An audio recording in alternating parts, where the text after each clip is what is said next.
Hi, I'm Dr. Elliot Adam from ElliotOracle.com. I'm also the author of the award-winning Fearless Tarot and the brand new this month Tarot in Love, Consulting the Cards and Matters of the Heart, which I want to thank all of you for the kind words and support, and also for just pre-ordering the book, reading it, and then also writing those marvelous reviews. It really does help my work get out there, so I want to thank you from the bottom of my heart for all the kind support that you've showered on the book. Thank you, thank you, thank you. It is time for this week's Oracle Reveal. So earlier today on Instagram, I placed up a photo of 3 different animals and I asked you to use your intuition and ask yourself which animal's calling to you, because that animal has your message. And the 3 animals were the wolf, the dragonfly, and the stag. So if you're just joining me now, ask yourself which animal's calling to you, because that animal has your message. For those of you who've picked the wolf, this card says turn knowledge into wisdom. And wolf is the teacher of the animal kingdom. There's also a difference between knowledge and wisdom. Knowledge can be accumulated by looking something up on the internet or gathering data or information. And wisdom is accumulated by lived experience. And what this might be a time for you, if you're attracted to wolf, is really to absorb what the knowledge is in your life and how this is actually informing your inner wisdom. Wisdom is going to guide you forward always. Knowledge is just a superficial thing that you can obtain and then lose just as quickly. So I really think you want to follow your inner wisdom this next week if you're attracted to wolf. First card for wolf is where it's best to place your focus this next week. And we got the 7 of Wands. The 7 of Wands shows a figure who's standing up for himself. He's standing on the top of the mountain. He's really taking the high road. And there's these nameless, faceless people that are trying to knock him off the top of the mountain, and you can't see them, and you don't need to see them because they're all the same. This figure on the mountaintop, however, is wearing 2 different shoes, which means he's a nonconformist. He's walking in his own shoes. I feel for Wolf this next week, this is a time to take the high road, but it's also time to stand up to pressure. It might be a time to really stand up for your own unique path and your own unique truth. And sometimes that does indicate really taking a stand with your values. The 7 of Wands will always tell you to take the high road. That is going to be the way forward for you. But this is also a card that says you want to take a stand toward what your desire is, what your true goal is, and to really honor your own uniqueness and not feel that you have to buckle to pressure and be like somebody else or look at what they're doing. You just be you. Second card is going to be advice from your inner wisdom. We actually get the 3 of Swords. And whenever we see the 3 of Swords, don't be alarmed. It's not like it's saying, uh-oh, bad things are going to happen to you. The 3 of Swords shows a heart with 3 swords that are already driven into it. It represents our wounds and old pain. The heart is floating, and it would float above the clouds and rejoin the sunlight if it weren't for those heavy swords. And what those swords can represent is old sadness, old thoughts, things that are heavy in your heart that are keeping you down. And it's so interesting. We got the weighed down heart, and then we have the figure on the 7 of Wands who's rising above. There's this push and pull maybe this next week for Wolf, where half of you wants to aspire to go to that next level, to believe in yourself, and yet the other half of yourself feels somehow limited or stuck or heavy because of what might have gone wrong in the past or what might still be hurting you. Whenever we see the 3 of Swords, it is a message that it's time to heal. It's time to tend to the wounds. And sometimes the only way we can heal the wound is to feel it, to allow it to, pass through us.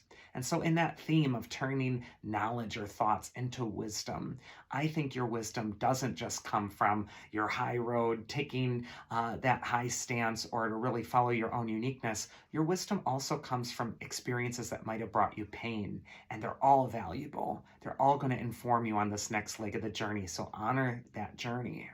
And then finally, we got the mythic archetype that is going to help you overcome your challenges this next week, and we have Pegasus. Pegasus is that steed that rises above. It's the flying horse. And so there is this sense of ascension that is really being called toward the wolf this next week. Pegasus is also born from the head of Medusa. When it gets chopped off, out comes Pegasus. It's her reborn spirit, born anew. And so this is a time of transforming the ugly situations from the past, the pain of the past, the betrayals, the things that might have turned you to stone before. It's time to release that and to let that inner spirit transcend it and to follow that poetry. Next, we're going to go into the Dragonfly spirit, and the card says, Truth transcends illusion. And Dragonfly can really help us differentiate what's an illusion and what's true. What are we seeing in front of us that's a fact? And what are we seeing that's through a filmy lens of diluted perspective? So this is going to be a time when you're really able to call out what the truth is. First card for Dragonfly is where it's best to place your focus, and we have our friend, the gentle Queen of Cups here, who's been making often a lot of appearances on the Oracle Reveal. The Queen of Cups is telling you the importance of your feelings, your emotions. She holds the most elaborately decorated chalice in the entire tarot. And she's a card of feeling life, not just experiencing it cerebrally, but allowing it to go into your heart. And what I feel with the Queen of Cups is that this is a week to listen to your heart's truth, your feelings, your inner wisdom, that inner knowing. Listen to what that's guiding you toward. It is whispering the answer. Also, the Queen of Cups can just tell you to let go and let it flow. Allow your emotions to be released. Don't be so tight with them, and allow that current to carry you to your next destination. Advice from your inner wisdom this next week is the Page of Wands, who's always a card of talent, and he's saying that there's some reason to be optimistic with a talent that you're developing. However, I feel like whatever your talent is, it's also needing your true lived experience, your wisdom, your inner feelings, your emotions to inform it. It's going to make it much more authentic. So I just feel like go on this adventure. Really trust what your feelings are telling you. And the mythic archetype that's going to help you with that is Poseidon. He's the god of the sea, and he's right in alignment with that Queen of Cups energy, feelings, emotions, your depth. It's so important this next week. It's really going to inform your talents, and you really want to channel that through. And then finally, we have the Stag spirit. And the card says, take the lead. And the stag is the leader. He is the, noble of the wood. And so this could be a time when you're really following your own leadership quality, where you're really listening to your own inner wisdom as well. First card for stag is where it's best to place your focus. And we have the Hierophant card. And he governs all things that are sacred. This might be a time to take the lead with your spiritual practice, with your beliefs. It might also be a time to take the lead with teaching, sharing knowledge, expressing yourself in some way. The Hierophant is always a teacher. I think something really important is coming your way, and it's really going to require you to plug into or tune into whatever your higher self gets its sustenance from. Next, we got advice from your inner wisdom, and we got the Emperor card. So the Hierophant and the Emperor, two archetypes that some people sometimes have a problem with in the tarot because they're so sullied by the recent centuries of patriarchy and male-dominated rigidity and all of that. And yet these cards are really showing the divine masculine in its most positive expression.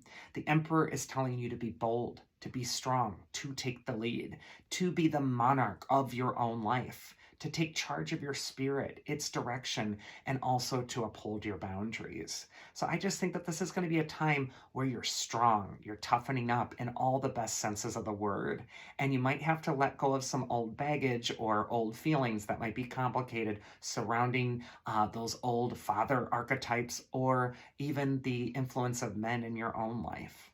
And then finally, we got the mythic archetype that's going to help you, and we got Hades. He's the god of the underworld, but he's also the god of wealth. We can see him here surrounded by treasure.